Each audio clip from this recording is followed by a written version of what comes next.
नमस्कार। तीसरे भाग में आपका स्वागत है।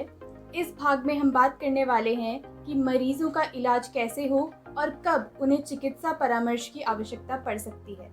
इसी संदर्भ में मेरा पहला प्रश्न आपसे यह है कि जो होम आइसोलेशन वाले मरीज हैं, जिनका माइल्ड और एसिम्प्टोमेटिक केस है, उनका इलाज कैसे किया जाए? होम आइसोलेशन में एसिम्प्टोमेटिक और माइल्ड जो मरीज हैं उनको उनका इलाज करते हुए कुछ महत्वपूर्ण बिंदुओं का हमें ध्यान रखना होता है।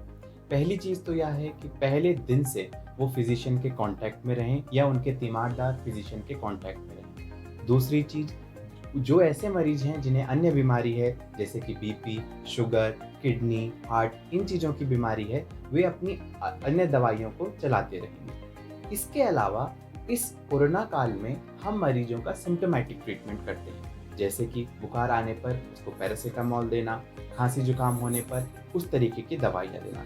इसके साथ साथ बीटाडीन के गार्गल या यही गार्गल आप नमक पानी से भी कर सकते हैं। उसके अलावा आप नेबुलाइजेशन से स्टीम ले सकते हैं। अब उन दवाइयों के बारे में मैं बताऊंगा जो दवाइयाँ इसमें आपको सिम्टोमेटिक ट्रीटमेंट दे सकती हैं। सबसे पहले तो बुखार आने पर आपको पैरासीटामोल टैबलेट खानी चाहिए, जो कि 650 मिलीग्राम की एक दिन में 4 टैबलेट भी खाई जा सकती हैं। अगर बुखार नहीं टूटता तो उसके साथ साथ हम टैबलेट नेप्रोक्सेन, जो कि 250 मिलीग्राम दिन में 2 बार खाई जा सकती है। इसके अलावा टैबलेट आइवरमेक्टिन, जो कि 250 माइक्रोग्राम पर किलोग्राम की डोज में दिन में एक बार खाने से पहले 3 से 5 दिन तक खाई जा सकती है। इन केस इस चीज से भी आपका बुखार नहीं टूटता तो 5 दिन तक अगर बुखार रहता है तो इनहेलेशनल ब्यूडिसनाइड, मतलब जो ब्यूडिसनाइड ड्रग है उसे हम इनहेलर्स के थ्रू, जिसमें स्पेसर अटैच हो, उसके साथ हम दिन में 2 बार दे सकते हैं। इसकी डोज भी 250 मिलीग्राम से लेकर 800 मिलीग्राम तक होती है। इसके अलावा कुछ ऐसी बातें हैं जो हमें ध्यान रखनी होंगी। रेमडेसिविर इंजेक्शन सिर्फ चिकित्सा परामर्श के बाद ही दिया जाना चाहिए। घर पर अपनी मर्जी से रेमडेसिविर का इंजेक्शन नहीं लेना है। और ओरल स्टेरॉइड्स का ट्रीटमेंट भी माइल्ड और एसिम्प्टोमेटिक केसेस में नहीं करना चाहिए। अगर 7 से 10 दिन के बाद भी पेशेंट के लक्षण हो रहे हैं, पेशेंट को बुखार आ रहा है, तो चिकित्सा परामर्श के बाद लो डोज ओरल स्टेरॉइड्स जो हैं शुरू करवाए जा सकते हैं। इस तरीके से हम इस काल में ऐसे माइल्ड और एसिम्प्टोमेटिक केसेस का सिम्प्टोमेटिक ट्रीटमेंट घर पर कर सकते हैं। होम आइसोलेशन में रहते हुए क्या कुछ ऐसे लक्षण हैं जो मरीज दिखाए और हमें पता चल पाए कि अब उसको चिकित्सा परामर्श की आवश्यकता है? जी बिल्कुल, इसी में मॉनिटरिंग का रोल आता है। जब हम पेशेंट को मॉनिटर करेंगे, बार-बार उसका ताप नापेंगे, उसका ऑक्सीजन सैचुरेशन नापेंगे, उसकी हृदय की गति नापेंगे, तो हमें पता चल पाएगा कि जो मरीज है वो इम्प्रूव हो रहा है या नहीं हो रहा।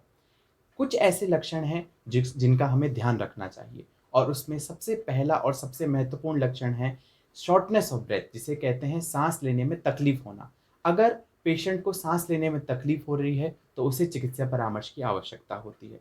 इसके अलावा अगर पेशेंट का ऑक्सीजन सैचुरेशन, जो कि पल्स ऑक्सीमीटर से नापा जाता है, 94% यानी 94% से कम आ रहा है, तो भी उसको चिकित्सा परामर्श की आवश्यकता होगी। इसके अलावा अगर पेशेंट को छाती में दर्द या किसी प्रकार का दबाव महसूस हो रहा है, उसमें भी आपको चिकित्सा परामर्श की आवश्यकता होगी।